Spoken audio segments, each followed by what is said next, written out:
Hello everyone, welcome to Talking Trailers, where we give our thoughts on some of the newest and hottest video game trailers on the internet, and maybe help you find a new favorite as well that you weren't aware of. My name is Jason Winter, and this week I'm joined once again by Ergo Dr. Hawk. How are you doing, sir? Back to back sexy. What can I say? They wanted you back. There was demand for you. And no, it's a lie. I Hmm. just you came up, you're willing to do it. Thank you so much for stepping in on short notice. Do appreciate Absolutely, it. friend. All right, all right.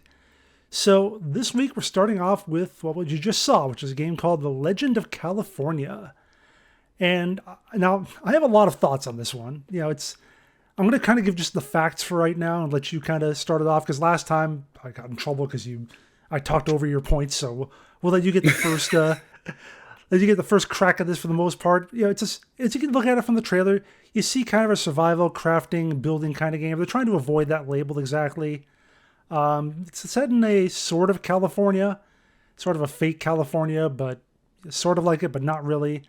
But again, I'm going to let you give your first thoughts on it. Let us know what you think. Then I'll dive into my copious notes on the topic. Well, thank you. Yeah, I mean, when I saw the trailer and looked at the Steam page and stuff, the thing that really caught my eye is Island of California, which I don't know if you're aware, was a general myth back in the early Ooh, colonization times, where they thought because, the Gulf of California, it's really long, and sure. you look up, it's like, oh, that's just a strait, that goes forever, so it's clearly an island. Hmm. So it's interesting that they're taking this like fantastical version of California that's an island, Yeah. and kind of playing with it. But yeah, when I was watching, I also thought like, survival crafting, like settlement building, like this has been done a lot. But the FPS, like first person shooting gunplay, like Mm-hmm. Western action stuff, it looked pretty well done. Mm-hmm. Um, what I want out of this game, I think, to make it really great is if it were something sort of akin to Kingdom Come Deliverance, but Western. Hmm. I feel like that would make this game great, and I couldn't really tell if those kind of RPG elements were involved. Right, right. Well, this is the game that I probably put the most research into because, as I've said before, I said a couple times in a row we had some Overwatch content, and I was like, I don't want to just make this an Overwatch show. But this one actually has an Overwatch link. If you're not aware, the lead designer or the head of the new company making this is Jeff Kaplan, former head of the Overwatch team. This is what he's done now after he's left Blizzard. So I watched some info about him. He had some really long interviews. One was like 5 hours long, but I just watched the 12 minutes where he talked about this. He had a lot of interesting things to say about it. Like that was what he said. That they don't want to necessarily call it a survival crafting building game, whatever. It's more of a PVE focus. They didn't say anything about PvP at all. So it seems like more of a almost like an open world 7 days to die, these sort of things. They talk about having multiple character or multiple players, up to 3 friends, so 4 people max can play on this. Which I hope they would have more because it looks like such a huge map. You took a breath there. You have something you want to add to that? No, I was just agreeing. Okay, all right, all right. don't want to get over you. But the other interesting thing they talk about is how it's going to be sort of procedurally crafted. Like the landscapes are going to be there, the landmarks. It's more or less kind of like California. They say the same shape, maybe a lot of the same terrain. But a lot of the buildings, a lot of the structures are going to be different, or they're going to be moved around. Like that, you see that big building in part of the trailer there. It's like a big prison, kind of like their Alcatraz. It might be in the San Francisco area, or it might be out in the desert, or it might be out in a mountain, depending on what your seed is, depending on how the world is created. So it's got that kind of semi-procedural generation, different difficulty levels depending on where you are on the map. So So it's not handcrafted, yeah, like world is the exactly, it's the procedural. terrain is handcrafted. I think the terrain stays the same no matter what, but the different buildings and settlements can be wherever. Oh, weird. So that's kind of an interesting way to add a little bit of extra to that as well. So it should be an Hmm. interesting way for them to go. I'm going to be really curious to see how they make that work out. They said a couple of different things. One was that Jeff said they'd have a public-ish alpha in March, but then he also said in another interview it's going to be a small, like friends and family alpha. So I don't know exactly how available it's going to be to the general public. But they do say they want early access sometime in 2026. So again, yeah, early access survival crafter. I don't know what I think of all that. We've been down that road before, as you've kind of said. So It's a bit overdone, yeah. yeah, just a little bit. So hopefully it'll turn out well. I guess we'll just have to wait and see. So that was The Legend of California. Oh, the one last thing I wanted to add to it is, for someone who's played a lot of Red Dead RP, I'd love to see this get adapted to something like that. I think it would be great. That would be cool. Yeah. So, all right, we're going to move on from California to the battlefields of Europe now. Here's a trailer for Over the Top World War I.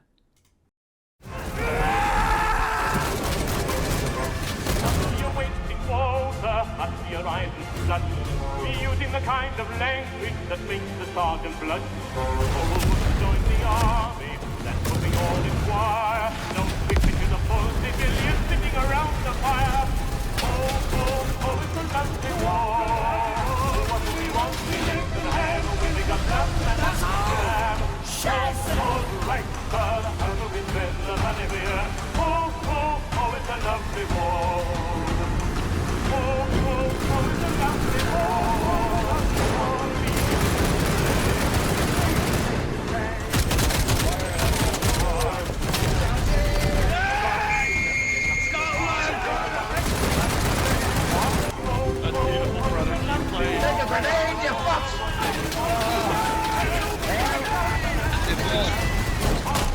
Take the victory, boys!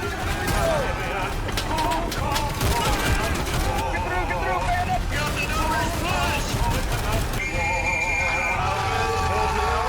Oh, it's a lovely war.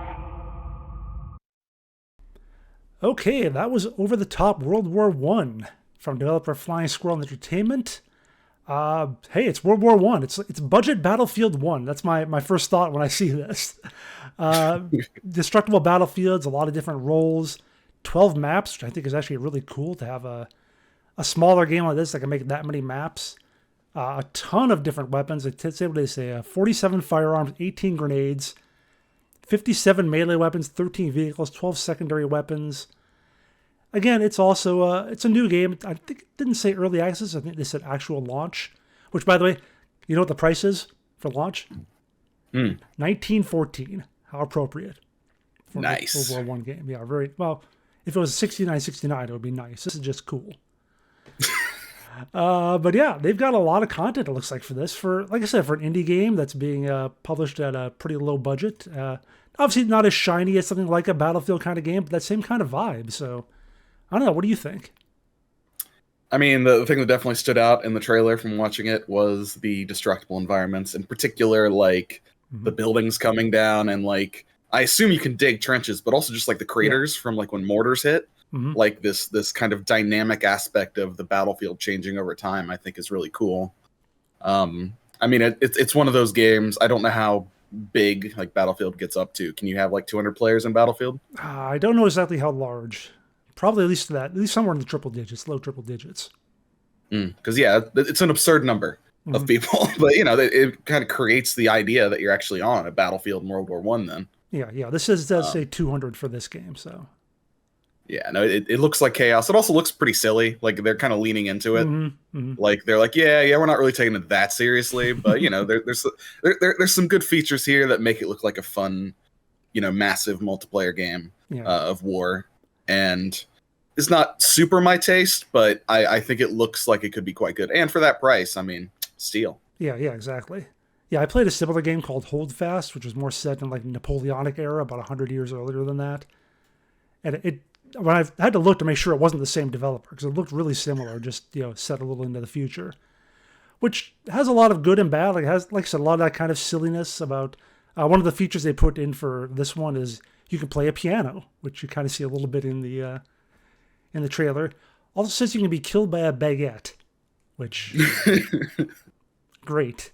Them Frenchmen, they'll bag you up. Yeah, well that's also part of it too. That's like I said, there was good. There's also kind of bad when I played Holdfast, when you play as like the French and everyone's going out there with, oh, I am going to kill you, you English scum, or whatever, like that. And people get a little, let's just say they're a little more flavorful at times. So things are sort of iffy here and there. Got to add this spice. Yeah, well, let's just we can't get into it here. We don't want to get banned, so you get the idea. Aye. But yeah, so yeah, I think it could be pretty interesting. Like you said, very good production values for what it costs. Now we've sure. gone with a little bit of gunplay, a little bit of warplay. Let's tone it down a little bit. Let's bring the temperature down a little bit and go on to our next game. It's called Blossom, the Seed of Life. If you're hearing this, then something went horribly wrong. We called her Blossom. A small robot designed to do what we no longer could. Collect, sort, build. We thought that would be enough. We thought we would be enough. We weren't. I don't know how much time I have, but I hope she's out there, still working.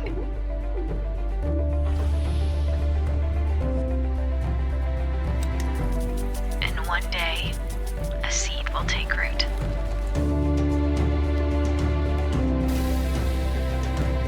This is not a story about saving the world. It is about beginning a new one.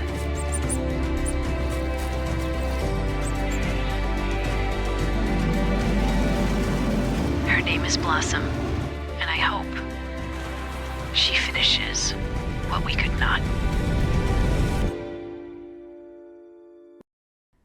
All right, that was a trailer for Blossom, the Seed of Life, which, just like with the previous game, when I had to make sure that the World War I game wasn't the same as Holdfast, had to look at this one to make sure it wasn't the same as a game I played a couple of years ago called The Planet Crafter, which is very similar. Like you're on a dead world, red and dusty everywhere, and you have to terraform it. You do it by raising the temperature, melting ice for water, enriching the soil, getting plants, getting grass, getting insects and so forth. Very similar vibe to that game, which I loved and is still really doing very well on Steam. Very popular, good ratings, good sales, and so forth. This one, a little different vibe to it. And if you're playing like a little robot, it seems kind of post-apocalyptic, the way they're kind of making it out. That, you know, we're not trying to save the world, we're trying to start a new beginning sort of thing. So I guess the Earth is finally dead and now we have to go to Mars, or hopefully go to Mars, populated with animals and so forth. But yeah, I think this one has that same vibe, and I think it's appealing to that same kind of player, which may or may not be you, Rare Girl. What do you think? I mean, Planet Crafter has been on my wish list for a while now. Mm-hmm. I haven't gotten around to it. But, you know, that kind of concept I think is nice. Although, yes, again, this is kind of treading over similar ground. But, you know, with thousands and thousands of games coming out seemingly every day, it's hard not to. But you know, you got the cute little robot thing. There is kind of a post-apocalyptic like mystery element, because when I was reading about it, it seems like potentially humanity's done at this point. Like they're just dead, and all that's left is this robot that was attempting with them to terraform Mars, to like be the new home for humanity. But humanity died before they could accomplish it. And so the robot's just like, this is my job. I'm gonna do it. Woot, woot, woot. Kind of like WALL-E. Yeah, exactly. And so it's just like he's continuing on the job of turning this planet into, you know, life-giving. But humanity will never see it. Only its creation and whatever, you know, evolves out of it. Mm-hmm, mm-hmm. Yeah. Another thought I primarily had was that I wish it was multiplayer. Like, I think that'd be kind of fun. But it's a solo dev, so I can understand not being able to do that. Yeah, I mean, they eventually did add multiplayer to Planet Crafter, so maybe that's on the roadmap for a couple years from now. So, yeah, hold out a little bit of hope that you could get to that point. Mm. Yeah, but for now, I know, just on its own, again, just like a lot of the games we're showing off this week, they tend to be pretty inexpensive. You can try them out for, this one's only $17, so, you know, definitely worth it to try out if you want to. If you like the Planet Crafter, but it's kind of short. Planet Crafter is. I played, I think, about 30 hours and got as far as I wanted. So, you know, you can try this one now if you want to play this for a while. I think the kind of hook there for me was that you're gonna stumble upon ruins of previous human attempts to like, you know, habitate Mars, and so perhaps there's like an unraveling of the mystery of like how they failed and what happened with Earth and everything else. And I think that might be an interesting narrative element that I hope is in the game. Yeah, a little exploration as well as the base building and terraforming and so forth. Yeah. All right. Well, if you thought that game was chill and had a nice vibe, wait until you see the next one. This is Ranger's Path National Park Simulator. All set? Radio, uniform, vague sense of purpose? Yeah, you're a ranger now. Welcome to the woods. Just got a report that there's a new broken bench. Can you repair it? Some hikers reported chemical waste dumped out in the meadows. Just got a report about a missing hiker. Think you can work your magic out there? We need updated images of brown bears. If you spot one nearby, take a few shots from a safe distance. I'm trying to get to Randall's Roost. Can you point me that way? Got another cleanup job for you. Bighorn sheep have been spotted nearby. Excuse me, could I ask you a question? Got a report of a trail being blocked. Could you help me? Just one more. Can you go take a look? Good job, Ranger.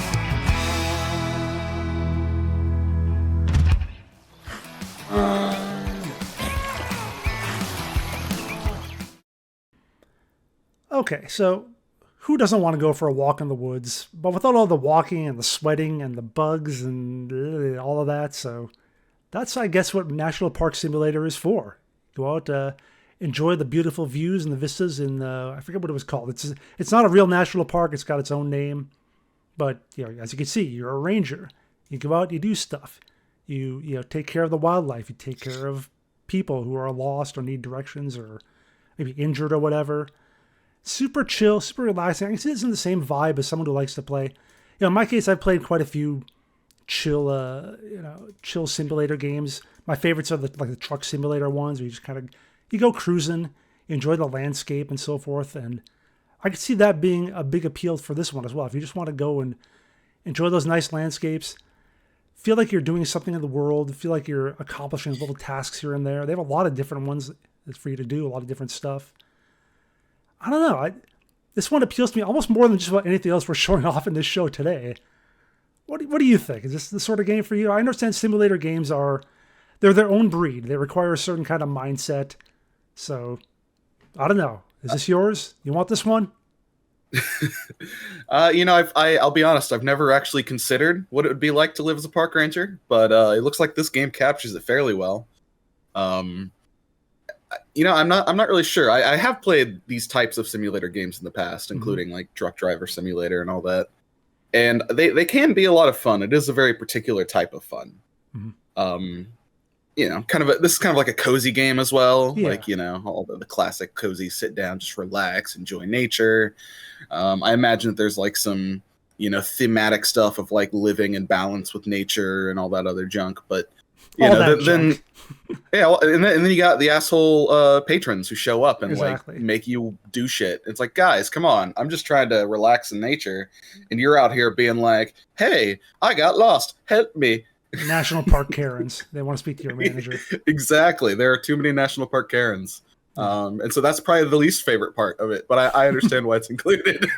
Maybe those are optional. Maybe you don't have to do those quests. You just don't get the XP for them or whatever, And you're reading the paper the next day, someone was eaten by a bear. But, that was their problem, right? Oh, that'd be epic. That'd be epic. Actually, I was wondering, did you ever play Firewatch? I've seen a playthrough of it. Yeah, that's definitely a thought that crossed my mind as well. Yeah, it's like when I played Firewatch, that's kind of what I wanted. I wanted to be a little more freeform, a little more open world. So maybe this kind of appeals to people who wanted that, but with a little less structure, a little less story, and so forth. Yeah. So, all right. Again, not for everyone, but for someone who wants that kind of chill, relaxed experience, I think this could be a pretty good game, too. All right, on to the next game, Banquet for Fools.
right, that was Banquet for Fools, made by a developer duo called Hannah and Joseph Games, which I assume means they are Hannah and Joseph. Hi Hannah, hi Joseph. What's up? I gotta admit, the first time I saw it, the first bits of it, the trailer was a little weird to me. You know, I wasn't necessarily a fan of the live action harp player, which may be Hannah, I don't know. And the stop motion, kind of low frame rate look also isn't my cup of tea, but if you dig into the gameplay, I feel it looks really solid. Like, it's got a lot of typical ARPG elements, but also a number of other interesting features. They call it brawl style beat 'em up combat. You play as one character, or you can use combo attacks, play as your other characters, and so forth. Customizable spells, which you apparently get by drawing a rune in your own blood. You might have seen a little bit of that in the trailer. But probably the most interesting thing that you kind of get from watching the video is that music plays a big role. You have songs you can equip, and they can do things during battles and so forth. So a few interesting other elements. You know, it kind of like a dark walk through the forest vibe, like the Park Simulator, but a little more nasty. So what do you think about it, Eric? Is that your view on it? Yes, it is a bit more gratuitous, but my first thought actually was Baldur's Gate, but for pagans. Yeah. But it does seem a little more actiony and less like turn takey. Mm-hmm. Maybe more like Diablo, as you mentioned, ARPGs. I think they said it is turn based, or at least you can pause and like queue up stuff. Oh, there you go. That's okay. Yeah, all right. That could work. I mean, it's a 2-person development team, so it makes sense that this is kind of on the less flashy side of things, but it does look sort of interesting. If I was much more into, CRPGs and ARPGs, I think I would definitely give this a spin. But I still have, a million games, including Baldur's Gate, to play, so I probably won't be able to get around to this one. Yeah, but that alone is going to take you like the better part of a year or so. Whenever you get to that, after you get through that, though, you're going to go right on this one, though, right? Oh, you know it. Yeah, top of the list for sure. No, and actually, I mean, it is getting pretty good reviews on Steam and so forth. Actually, everything we've announced this week, just about, I think, if I'm looking back up in my notes, yeah, everything launched except for The Legend of California. Everything launched like this week. So even though they're smaller games, they're all getting really good reviews. So that's what I said. I wanted to have a lot of stuff that maybe you didn't know about, but is still pretty well regarded, and find your new favorite maybe. Yeah. I mean, I do like the kind of. It's kind of like spellcrafting, where you draw your rune, and then like you also change a few like statistics, and you can create different versions or forms of the spells that are the base. Yeah, that makes you think of like spellcrafting in some Elder Scrolls games, like Morrowind. I know how. Yeah, Morrowind or Oblivion, hell yeah. Mm-hmm. That stuff is interesting, and also like you said, like the sounds, like the songs, like giving you bonus effects. Right. Like you got a freaking bard or a marching band or something behind you, like hyping you up for battle. Like, yeah, it's interesting. It is definitely something I will probably keep an eye on, see if anybody plays it. I'll get a feel for it then. Yeah, like you said, a very pagan vibe to it, very pagan dark forest kind of thing. So, All right. Well, that is our show for today. Ergo, thank you again for coming back on, and I promise the viewers are not getting tired of you. Honest, I swear. Well, thank you for having me, and I apologize to the viewers for everything that I've said today. And I don't apologize for you. That's all your fault. True that. All right, I hope everyone else out there enjoyed it. Give us a like and subscribe so you always know when a future episode is posted. And you can find our socials on the screen right now if you'd like to check out our other activities. Before we head out, though, we got one more trailer to show you. In just 1 week, finally, Crimson Desert is launching. We've talked about this game before on the show, and I feel like I've been talking about it for about 5 years on various shows. Oh, wait, that's because I have been. Because the first trailer for this was at the Game Awards in December 2020, and it's finally almost ready for prime time. So we've got the launch trailer queued up, ready to show off. It launches, I think, next... I don't remember the date. I think it's the 19th, so I guess that'll be Thursday, I suppose. But yeah, take a look at that and let us know what you think about that or about any of the other trailers that we talked about in today's show. Until next time, stay safe and play hard. Bye. It's time.